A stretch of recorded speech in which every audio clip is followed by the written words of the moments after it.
Saan man ako mapadpad, saang dako man magawi, may isang tinig sa dibdib, hindi kailanman mapawi. Ito ang sigaw ng dugo, ng lahing kayong manggi. Pag-ibig sa inang bayan ang nag-iisang tangi, dahil ito'y ugat ko, pinagbulan ng aking lahi. Ang bawat butil ng puno may kwento at kasaysayan mula Luzon, Visayas hanggang dulo ng Mindanaoan. Bawat kaway ng puno, bawat indak ng karagatan ay awit ng kalayaan, bunga ng sakripisyo't laban. Hindi lang ito bandila, kulay na bughaw at pula.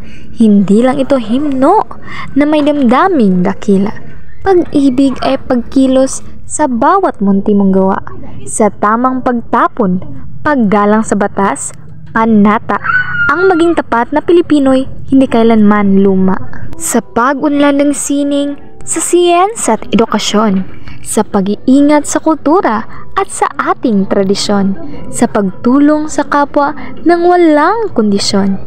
Dito natin makikita tunay na dedikasyon sa pag-angat ng Pilipinas tungo sa bagong henerasyon. Kaya't aking pinapangako, habang mahiningat buhay, ang pag-ibig ko sa bayan laging mananatiling taglay.